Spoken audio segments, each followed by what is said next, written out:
Annual Krishi Mela organized by University of Agriculture Sciences Bangalore goes international this year. It is the biggest agriculture fairs that takes place in India. Being the Golden Jubilee year for UAS, this event has become all the more special.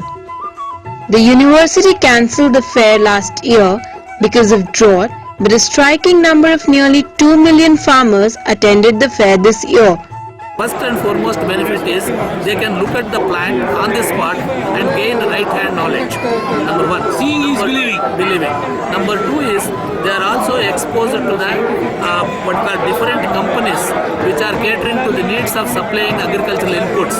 Number three is the animal husbandry is also one of the activities that is related to our Krishi Mela. To address a wide spectrum of research and development, new business ideas, technical know-how, and market trends in agriculture. The fair fulfills the objectives to educate farmers with latest developments, techniques in agriculture, availability of technical and financial assistance, and also judicial use of natural resources. The organizers of the event felt that the effort and pains they took in setting up the Krishi Mela is worth the response they got. ಯಾವ ಊರು? ಚಿಕ್ಕೂರು ಮಾದೇಳಿ. ಚಿಕ್ಕೂರು ಮಾದೇಳಿ. ನಿಮ್ಗೆ ಏನು ಅನ್ಸುತ್ತೆ ಹೇಳಿ ಇದ್ರ ಬಗ್ಗೆ?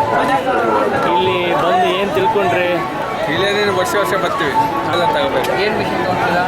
ಏನೋ ಉಳುಮೆಗೆ ಹೊಲಗಳು ಹೊಸದಾಗಿ ಯಾವ ಥರ ಉಪಯೋಗಿಸ್ತಾರೆ ಅಂತ ಎಂತೆಂಥ ಬಂದವೆ ಎಲ್ಲ ಹೊಸ್ದಾಗಿ ಎಲ್ಲ ನೋಡಿದ್ರೆ ಹೋದ ವರ್ಷಕ್ಕೆ ಈ ವರ್ಷ ಉತ್ತಮ. ಹೌದಾ? ಈ ಸರಿ ತುಂಬ ಚೆನ್ನಾಗಿದೆ. ಚೆನ್ನಾಗಿದೆ. ಸಾಮಾನುಗಳೆಲ್ಲ ನೋಡ್ಬೇಕು, ಬಂದು ಮಾಡೋರು ಮಾಡ್ಕೋಬೇಕು. ತಗೊಂಡು ಉಪಯೋಗಿಸಕ್ಕೆ ಎಲ್ಲ ಒಳ್ಳೇದು, ಒಳ್ಳೆ ಉಪಕಾರ ಮಾಡ್ಯವ್ರೆ. ಯಾವುದೂ ತೊಂದರೆ ಇಲ್ಲ. ರೈತರಿಗೆ ಬಂದು ನೋಡ್ಕೊಂಡು ತಗೊಂಡವ್ರಿಗೆ ಒಳ್ಳೆ ಇದಿದೆ. ಚೆನ್ನಾಗಿ. As last Krishi Mela experienced only 7 to 8 lakh people coming over, this year the university experienced an immense response from farmers of different states